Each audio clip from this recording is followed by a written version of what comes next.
Hey everyone, welcome to Neil Talks. My name's Neil, and it's time to talk the grand finale of The Leftovers.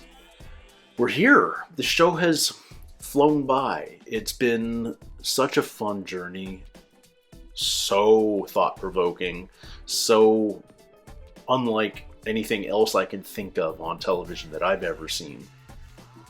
And here we are at the end. And I still have no idea what to expect. Like I said, it's a show that does not follow normal television conventions at all. And it's been telling a very different story than what we're used to. It's been an incredibly interesting character study. It leaves so much open for interpretation. There's so much ambiguity in this story that really it becomes such a mental exercise for the audience, and I've really loved the questions it's made me ask, both about the show and about myself, and really makes you question some things that you think you believe in wholeheartedly, but maybe there's a flaw with the way we think. Maybe there's another option. Maybe there's so many different ways to look at the exact same thing, and all of them could be right, and all of them, they might all be wrong. Maybe there is no reason. Maybe there is no purpose. Maybe things are just chaotic, random happenstance. Or maybe there's a purpose for everything. Maybe everything has its reason.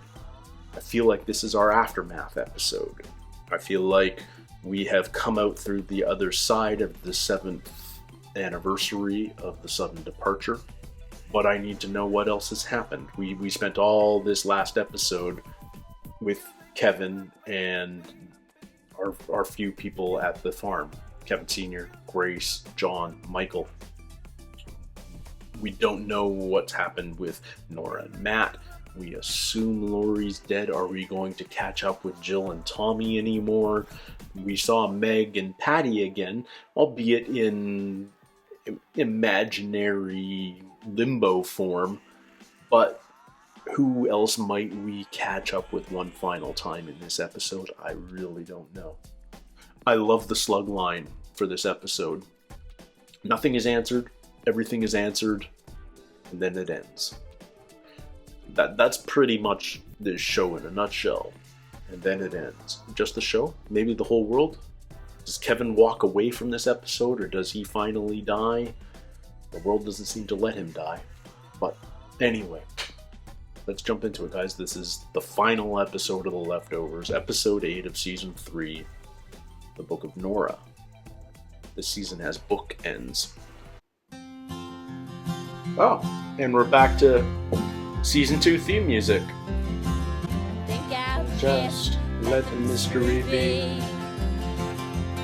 My name is Nora Elizabeth Jameson Durst, date of birth 11/18/1979. Oh, she's gonna do it. This is a copy of today's paper.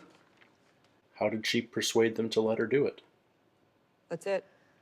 Toch, niet onaardig, dat is Nova. Something wrong? Nothing. It's fine. All the audio. What did she say? She wants you to do it again. Why do you want me to do it again? I do not believe you. You're just saying what we want to hear. I don't lie. Wrong. Everybody lies. This is a copy of today's paper. Because today is the day I'm leaving to be with them. Aaron and Jeremy. What an awesome shot. I'm ready to go now.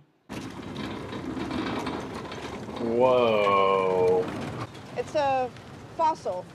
The person is gone. Maybe they'll let you keep mine. What a cool thing. The fluid will solidify. Do not ingest or breathe in any of the fluid, as your lungs would also solidify upon transport. This sounds crazy. Can you hold your breath for 30 seconds? Yeah. Yes. Nothing else has ended up being real, and yet Activity. maybe this will Pole work. dancing. Perfect. Okay, here we go. Mad Libs? Nora Elizabeth Jameson Durst, age 417, was vaporized by a consortium of international physicists last Tuesday outside Never Never Land. Miss Durst was born and raised in Cairo, Egypt, where she returned after college to squeeze a family. She is survived, at least temporarily, by her terminally ill gecko, Matthew Jameson.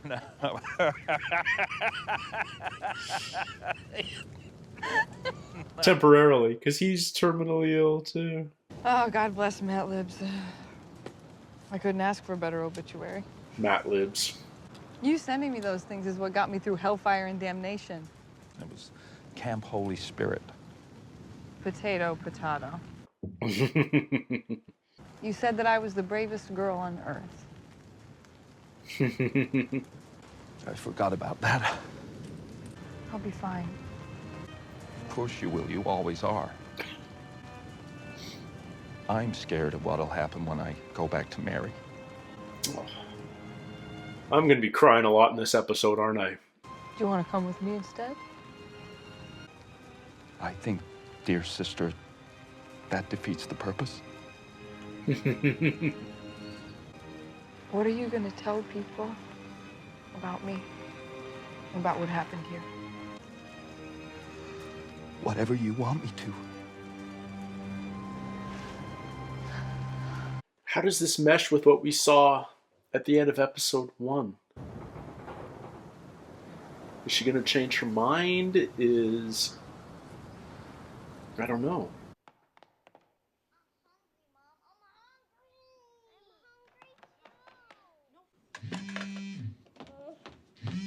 What a really interesting way to cut these together.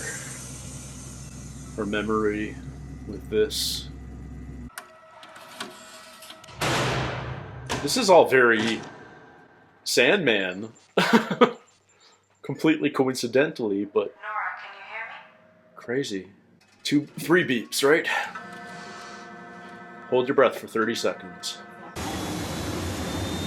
Congrats on them building this. This is a fascinating build.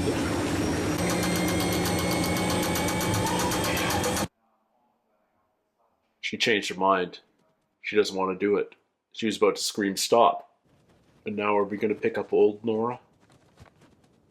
I feel like this is how we transition to old Nora in episode 1. The doves. The carrier pigeons. Yeah.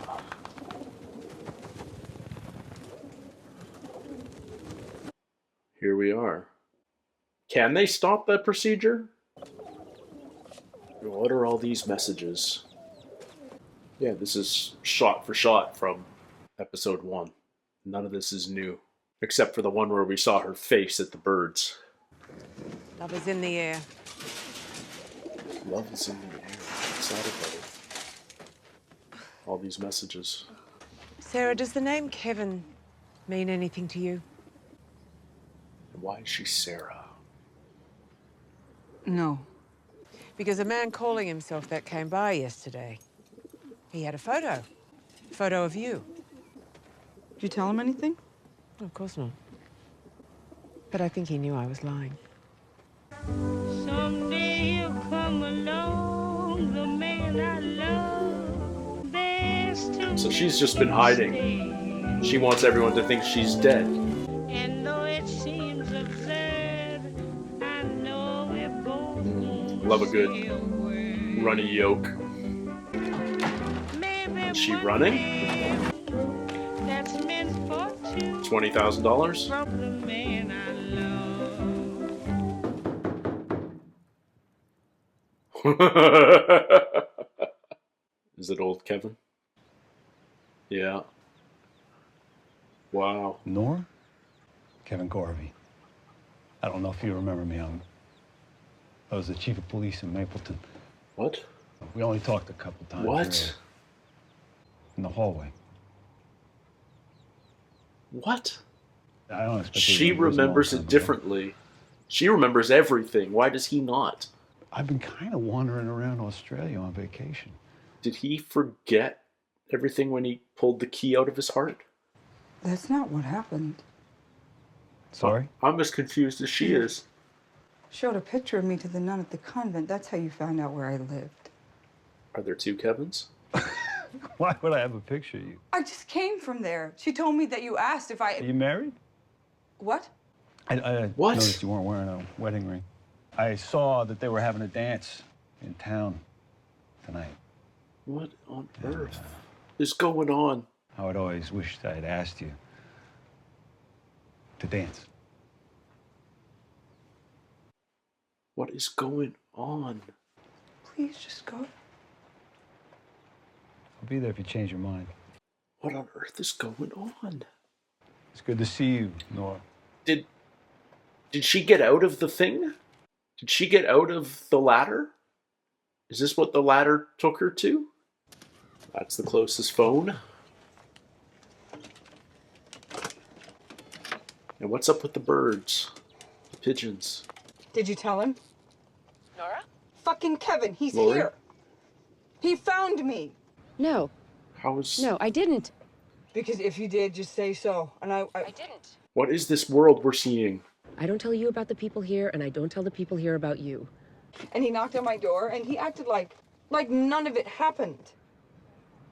Huh. Is he crazy? Does he seem crazy? No. He seemed happy. Huh. What do you want? Oh, I want him to leave me alone. Then why are you calling me? Because you wanted me to say it's okay to go to the dance. I do not want to go to the fucking dance! Gotcha.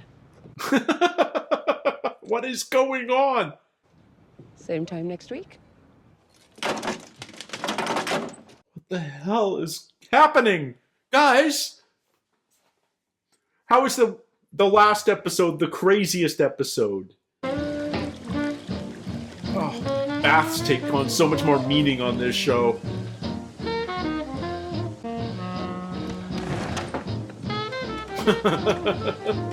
What is her? She's gonna get trapped in her bathroom.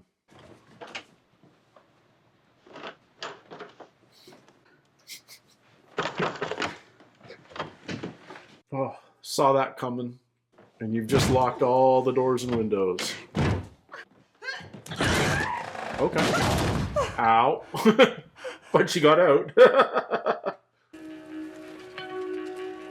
So is she going to the dance? So she remembers everything. Kevin doesn't seem to remember anything beyond Mapleton.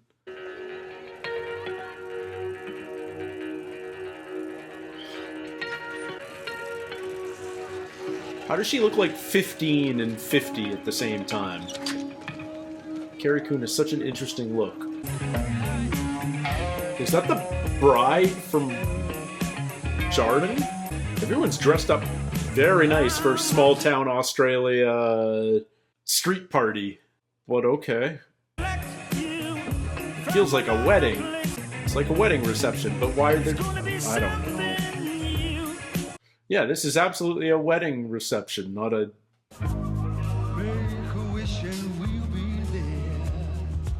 Is it just me, or does he have young Joe Biden vibes? It's a wedding. I know. How did you find me, Kevin? I'm on vacation in Australia. I saw you ride by on your bike. You're really gonna keep this up? Keep what up? You and me, we only talked that one time at that Christmas dance in Mapleton. Yeah. I asked you to go to Miami. You asked me to go to Miami. Yes. And you're giving me a hard time about inviting you to a dance. It's a wedding. What? You must have me confused with someone else. She definitely doesn't. Because if you asked me to go to Miami with you, I definitely would have gone. But you didn't. Then you knew my brother. I was hoping you were going to come to the funeral. It was a beautiful service. Over 400 people came. Wow. Did you ever get married again? No. Because I'm still holding a candle for you. Huh. I find that hard to believe. How is your dad? He's 91, he's still kicking. Oh, he must be immortal. Oh, runs in the family, right? What? I'm not immortal. Oh? Says who? I'm a cardiologist. condition that was undiagnosed my whole life. The key? A couple years back, I had a heart attack. She's very serious. Yeah. Wouldn't have it any other way. All right, that's enough. Want to write a message of love to send out to the world? No, thank you. And she's a romantic, too. Let's get this over with. Where the fuck's Eddie? What do we do with the messages? What? Hey, listen up, fuckwits. How Aussie can you get? Now that you've married me, I have a confession. I think I may be pregnant. No! Not to worry, love, it's yours. Probably. Oh, she And delivered now the birds. we are going to set them free, spreading those messages of love to people everywhere. Release the birds! All the...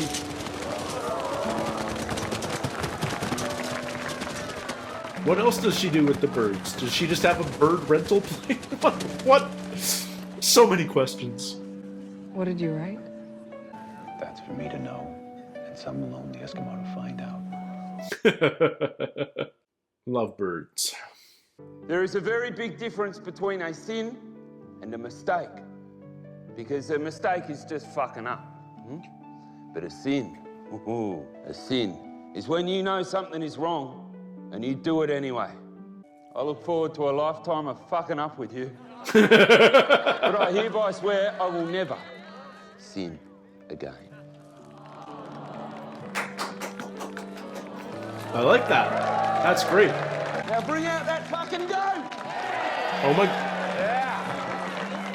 Hello. In biblical times, a goat was designated to be driven into the desert with the sins of the community upon it. So, Oh, I thought let these beads are we going to slaughter this represent goat, our or are we sins. going to put all the beads on the goat and send it away? Unburden yourselves, friends. Nora didn't ask for any beads. Give me your beads. Give Nora beads so she can unburden herself. At least they didn't sacrifice it. Have you ever seen somebody sacrifice a goat? No. That'd be weird. It'd be super weird. Everything is answered. Nothing is answered. Dream that you just turned away, walked on away with them, and that hurt me. Sweet dream. I'm thinking more and more that the latter works. Hard dream. But I still have no idea. How did you find me, Kevin? I'm on vacation in Australia. I saw you ride by on your bike. Good dream. Bad dream. Sweet dream. What? I can't do this. It's not true. Love dream. Cold dream. I've Wow. been crying all night, weeping and moaning. None of them came back. They should be back. Oh, climbing up a ladder onto the roof. At least she's got solar. That's good to see. Have they really gone to all the corners of the earth? Who's that? Evening.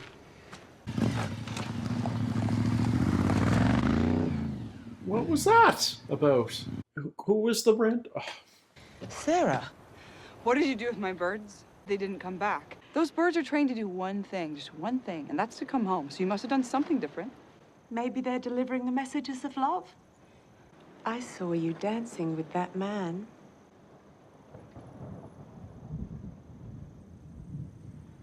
I'll pray for the safe return of your birds. It can't be denied, dear.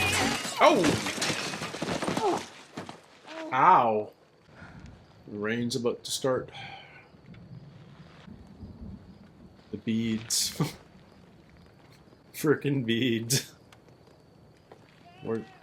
Oh my god, where's... Is the goat stuck in a fence? It's literally a scapegoat. It's an escaped goat carrying all of our sins. Our burdens. Now Nora's gonna take all those sins. Oh! And she's gonna wear them. No more lovebirds. Now it's a goat. Stubborn old goat. Still no birds. The paper towel dispenser. The one that she kept empty for years in Mapleton. Because that's the way it was on the day of the departure. In this world, no one talks about the departure. Which isn't to say it didn't happen. You know, it's years ago now, but... Oh, he's eating all the notes. Eat this, you idiot.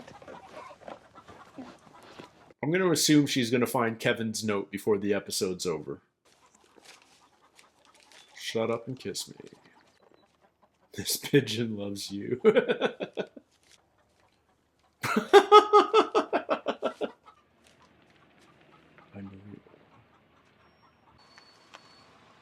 Is he back? You want to know how I found you, Nora? You want the truth? I've been looking for you for 20 years, or however long it's been. I had this feeling that you were still alive. And that I would see you again. But I couldn't believe the last time I saw you or talked to you was in that fucking hotel room that night I burned this fucking book. Okay. I was so sure. Back to reality. You were still alive, even though everyone else in the world said that you were fucking dead. Every year, I have 2 weeks of vacation, and every year I come to fucking Australia, and I show your picture to everybody I meet. And a couple days ago, I showed you a picture of that nun, but I didn't know what to say. Or where to start, and so I just thought, oh, fuck it, I'll erase it. Just erase it all. And maybe that would give us another chance. So you just acted like that on the spur of the moment. It's not real. Not true. You want some tea? Anyone still call it miracle? Not so much. John and Lori still live next door. I talk to Lori sometimes. Just when I need to. Don't be mad at her. She's my therapist. She wasn't allowed to tell you. Why didn't you tell me? Because you were right, Kevin. I needed to be with my kids. I didn't mean that. You meant it, and you were right, Kevin. I knew there was a chance it would kill me, and I climbed right in. And then you changed your mind. No. What happened? Too I late. went through. Too late to stop? It was the same parking lot I'd just been in, except there were no trucks. No people, no nothing. I walked by empty houses, This is abandoned buildings. 2% world. I walked long enough to convince myself that I was the only thing alive in that place. So it's not And the then 2%. night came, and I saw lights, so I went to them. 7 years earlier, he was in a supermarket, and every single person disappeared except for him. We lost some of them. They lost everyone. But over there, they lost all of us. I went to find my kids. Back to Mapleton? How do you do that one? No boats go directly from Australia to New York. So it took me a long time to get there. When I got there, I stood behind a tree across the street and I waited. After a while, the door opened. At first, I didn't recognize them. 7 years older, your kids. They were my children. And then my husband came out, and he was with a woman. She was pretty. They were all smiling, happy. They were the lucky ones. They stayed together. In a world full of orphans, they still had each other. I was a ghost who had no place there. And that, Kevin, is when I changed my mind. The first person to use the machine was the guy who invented it. But I found him.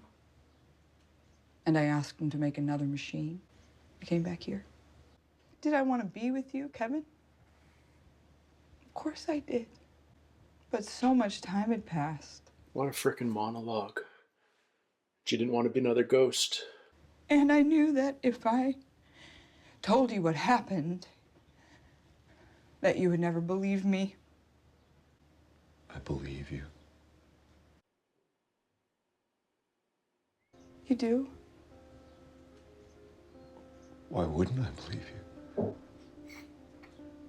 He's certain. You're here.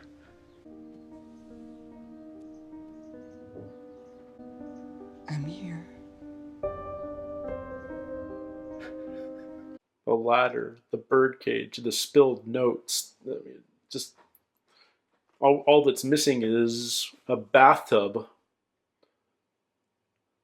Oh, and here come the birds. We're gonna read Kevin's note. Probably not necessary.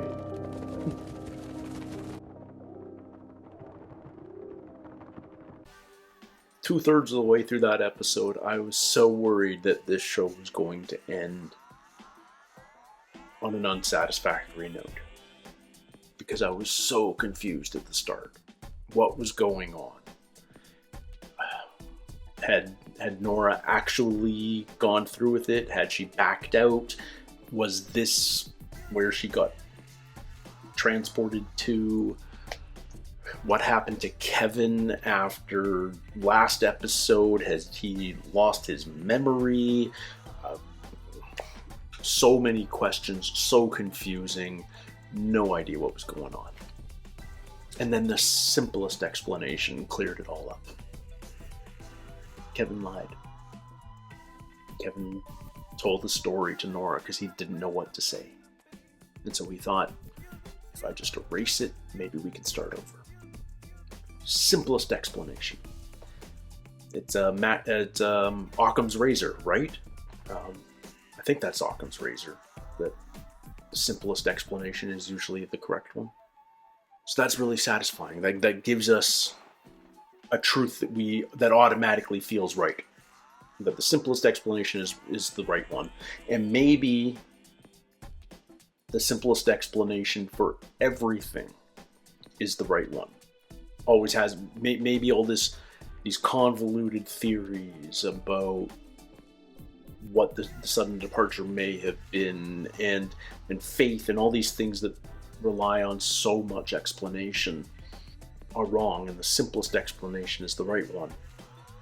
And Nora tells this, we've done it all series long, these amazing long monologues, two people in a room, one person talking, the other just listening.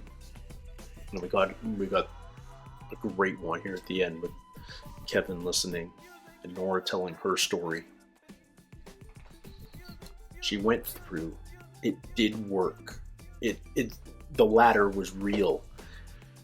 And where they went, it sounds like basically there was a divergent timeline, and 98% of people stayed on this planet Earth, and 2% went onward to this one. But otherwise, the Earth's exactly the same.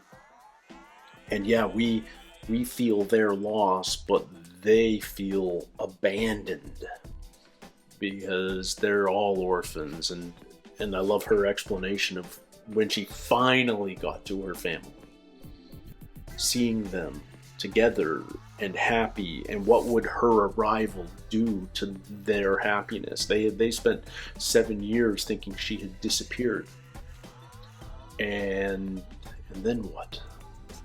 I can only imagine how long it actually took for her to get from Melbourne to New York to somewhere in Europe and finally back to Australia. Feels like a massive journey, and she decided to go back, and she didn't want to risk. I think the unspoken thing was there, she was gone from Kevin so long, but she didn't want to find out Kevin had moved on, that she would be a ghost again. And so she lived in isolation in the middle of nowhere in Australia, hiding from the world, except from Laurie. And that's really satisfactory, and yet it's on the surface of it, it's such a crazy story, and yet it makes so much sense. It might just be the simple explanation. In a world this crazy, Lindelof and Parada have created this bonkers world. Maybe Nora's story, as bonkers and weird as it is actually the simplest explanation. And it satisfies. It makes you cry, it makes you smile, it ties it up. It's such an unusual ending to a multi-season show, because normally when you know a show is ending, you go through these montages, these extended farewells where we see what's happened to everybody. And instead, this show condenses so many of our main characters we didn't even see in the last couple of episodes.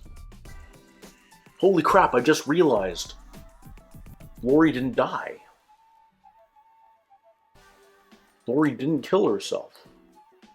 Holy crap. Because things were so confusing that it was just another confusing element. But no, Lori chose not to kill herself. She just went scuba diving she changed her mind. You're allowed to change your mind. Man, this show. But I was about to say, we didn't see Tommy or Jill since about halfway through this season. We barely saw Michael and John last episode. They were there just in the fringes. Same with Kevin Sr. Characters that we've spent so much time with over the season. All we get from them in this episode is Kevin briefly catching us up. Jill got married, found a great guy, has a kid, Penelope. Tommy got married, didn't work out so well, but he'll land on his feet. Awesome. Kevin Sr. still kicking at 91 because he's immortal. Kevin Jr. isn't. Matt's funeral was lovely. 400 people came. Michael's running the church. John and Lori are still married. Erica comes by every so often. In a weird way, you don't need any more. It's a bold choice because most shows feel like you need to have that final moment with every character. But here, it was such a quiet episode. It was intimate, and it ultimately all boils down to Kevin and Nora at peace. Both of them at peace. Nora finally got to say goodbye to her kids. I think that's what she needed more than anything. Not necessarily, like, she felt she needed to bring them back, but when she finally found them, she chose to say goodbye. That's when she changed her mind. But that's the difference between a departure and a death. When somebody dies, you have that opportunity to say goodbye. With the departure, nothing. Just nothing but doubt. And at least the doubt was gone, so Nora could move on. Nora could find peace. That's huge. And it feels like after Kevin's escapades of last episode, dying twice more, he too may just have found peace. I like to think Kevin Sr. found peace. Matt and Nora's conversation in the parking lot, doing the Matt libs, saying goodbye to one another. Felt like Matt was at peace. I love Matt's little monologue about what he was afraid of.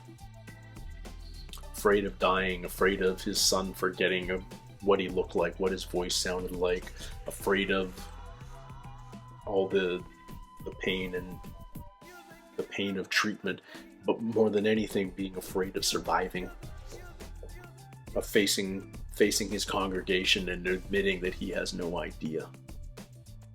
Because he's lost his conviction. After it's a Matt world, after meeting God on the ferry from Tasmania, what does Matt believe anymore? He just saw God eaten by a lion. And maybe that lack of conviction is what he needed to find peace. He's back with Mary by the sounds of it. In a show that felt so global. It felt like the world could end. It starts with the sudden departure, and 2% of people worldwide disappear. So it's immediately a global thing. And at the end of this season, as we were approaching the 7-year anniversary, we felt like the world may end. We kept touching on nuclear apocalypse and global floods and all these ideas of things just ending in apocalypse. It turns out it was a really intimate show. about a few people dealing with crazy circumstances, and they weren't the savior. No one was the savior of the world. Yeah, no one was the one. This is everyone just dealing with their own shit. And the shit of those around them. Their friends, their family, their nemesis. So it makes sense that our final act is just Kevin and Nora talking. You know, one of the things they prided themselves on when they started their relationship was that they would say the truth about everything, but we knew better. We knew as much as they were disclosing, they were also hiding things from each other about how they really felt. There were tough truths that needed to be said and weren't being said. But I'm optimistic. I'm optimistic that now, years later, they really can be open with each other. And it feels like it should be easier because they're at peace with themselves. They're being honest with themselves now. They're not lying to themselves about who they are and what they need. Kevin's just held the torch for Nora ever since. He hasn't moved on. He'd rather be alone than with somebody. He's separated himself from his family to some degree. You know, he's still got Jill and Tommy in his life. He's still neighbors with John and Lori, but he held out hope for Nora instead of moving on. Maybe that was the healthiest thing he could do. What a crazy show. This show, man. Thank you guys so much for everyone who recommended it to me. I'm not surprised. I loved it so much. I loved Lost. For those of you who have recommended that I check out Damon Lindelof's next show, Watchmen, unfortunately I saw it when it came out. I'm enough of a comic book guy that I wanted to see it the moment I heard about it, which means I watched it before I ever started the channel. But yes, it was amazing too. Wow. So we'll just have to find something else to replace this with. I probably already made an announcement to that effect. If not, it'll be coming out very shortly what the new show is and will be. So keep an eye out for that. And thank you for those of you who have followed this journey along with me. Thank you for all of your comments and your likes. Thank you for watching. Thank you for spending some time with Neil Talks every week. It means the world to me. Thank you so much for your support. And I hope there's other stuff here on the channel that you're also enjoying so that you don't have to say goodbye. Thank you so much. Take care. Stay healthy. And we'll see you soon. Cheers.